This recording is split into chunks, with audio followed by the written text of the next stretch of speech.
जय हिंद साथियों, स्वागत है आपका एग्जाम फतेह यूट्यूब चैनल में। इलाहाबाद हाई कोर्ट का ग्रुप डी की कट ऑफ क्या है, ये आप सभी लोग जानने के लिए बहुत ही ज्यादा उत्सुक होंगे।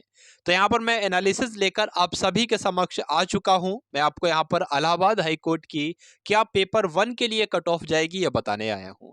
साथियों, बात करें इसमें पेपर वन है और पेपर टू है। कोई ये ना समझ ले कि यही कट ऑफ अंतिम होगी। इस कट ऑफ का मूल्य सिर्फ इतना है साथियों कि ये पेपर वन में आपको क्वालिफाइड करवा लिया जाए। ठीक है साथियों, यहां पर मैं आपको बता देता हूं सबसे पहले हम लोग किस बात पर कट ऑफ निर्भर करती है। अगर कोई ये बता रहा है कि 2019 में कट ऑफ इतनी गई थी साथियों, 2022 में कट ऑफ इतनी जाएगी, तो वो बिल्कुल गलत मैं आपको उनको साबित कर सकता हूं। यानी कि 2019 में लेवल क्या था और 2022 में लेवल क्या है। 2019 में बिल्कुल बच्चों वाला पेपर आया था और 2022 में पेपर ही मैं आपको दिखा देता हूं। दो चार क्वेश्चन मैं आपको दिखा देता हूं। देखिए भाई, लेवल देखिए, प्रश्नों का लेवल देखिए। ये पीसीएस में इस प्रकार के प्रश्न आपसे पूछे जाते हैं। प्रश्न वैसे कठिन नहीं थे, लेकिन यहाँ पर जो मैचिंग कर रही थी, यानी कि जो लेंथी क्वेश्चन जिसको बोलते हैं, उस टाइप के क्वेश्चन थे। और इस टाइप के एक आध क्वेश्चन नहीं थे, कई सारे क्वेश्चन यहाँ पर आपको देखने को मिलेगा साथियों।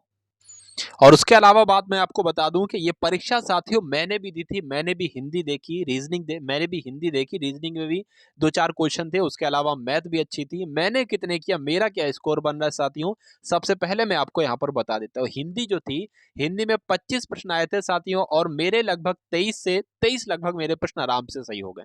करके आया मैं 25, लेकिन मेरे ख्याल से एक आध मेरा प्रश्न हो सकता हो गलत हो जाए।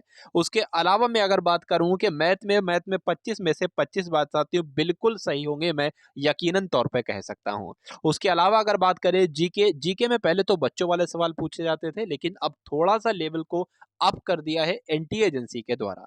तो यहाँ पर हम लोग कह सकते हैं कि 20 यहाँ पर मेरे सही हो सकते हैं। ठीक है। उसके अलावा अगर बात करें इंग्लिश, देखिए साथियों, मैंने इंग्लिश नहीं पढ़ी, कभी भी नहीं पढ़ी। कभी का मतलब वैसे तो पढ़ी थी, लेकिन कॉम्पिटिटिव एग्जाम के लिए मैंने इंग्लिश नहीं पढ़ी, क्योंकि मैक्सिमम बच्चे जो होते हैं या तो हिंदी को पढ़ते हैं या तो एग्जाम के लिए इंग्लिश को पढ़ते हैं। ठीक है। यही लगभग लगभग कुछ ही एग्जाम है जिसमें हिंदी और इंग्लिश दोनों एक साथ पूछी जाती है। वैसे नॉर्मली ऐसे एग्जाम नहीं होते, इसमें अगर हिंदी आ रही है तो इंग्लिश नहीं आएगी, और इंग्लिश आ रही है तो हिंदी नहीं आएगी। तो इसलिए मुझे ऐसा लगता है कि मेरे यहाँ पर 12 से 13 प्रश्न ही बिल्कुल सही हो पाएंगे साथियों। तो स्कोर सबसे पहले मैं अपना ही बता देता हूँ, इसको 12 कर लेता हूँ। 3 और 2 यहाँ पर 5 हो जाएगा, 5 और 5 10 हो जाएगा साथियों। यहाँ पर 5 और 7 और 8 यानी कि 80 यहाँ पर साथियों मेरा स्कोर बन रहा है। अब यहाँ पर हम लोग बात करेंगे कट ऑफ क्या जाएगी पेपर वन की साथियों, यानी कि ग्रुप डी की साथियों, क्या कट ऑफ जाएगी। ये बड़ा ही यहाँ पर बात करें जबरदस्त आपका प्रश्न है, और आप सभी लोग बार बार पूछ रहे थे कमेंट सेक्शन में। ठीक है, बार बार मैसेजेस के द्वारा। देखिए साथियों, जब मैंने एग्जाम दिया, जब मैं एग्जाम हॉल से बाहर आया, तो मैंने ये सोचा कि कट ऑफ बनाना पड़ेगी। लाइए लोगों का रिव्यू भी लेता चलूं, लोगों की बातें भी सुनता चलूं कि कैसे आपका क्या हुआ। तो सब इंसान जो बोल रहे थे ना कि समय की थोड़ी सी मुझे दिक्कत देखने को मिली है। यानी कि मुझे अगर 10 मिनट और मिल जाते तो पूरे बढ़िया से पेपर हो जाता, लेकिन 5 से 10 मिनट मेरे पास कम रह गए। क्यों रह गए? क्योंकि जो जीके के क्वेश्चन आए थे लेंथी टाइप के, उसमें ही तो समय लगा, उसमें ही हर बच्चे के 2-2 डेढ़-डेढ़ मिनट लगे। वरना वो 10-10 सेकंड के, 15-15 सेकंड के साथियों प्रश्न होते हैं वो। ठीक है, तो उसमें समय घट गया, इसलिए लोग कुछ इंग्लिश का पैराग्राफ जो था वो नहीं कर पाए। ठीक है, हिंदी का तो खैर सभी ने कर दिया। इंग्लिश का पैराग्राफ क्या होता है, लोग कहते हैं कि लास्ट में करूंगे जब समय बचेगा, और बाद में समय ही नहीं बच पाया।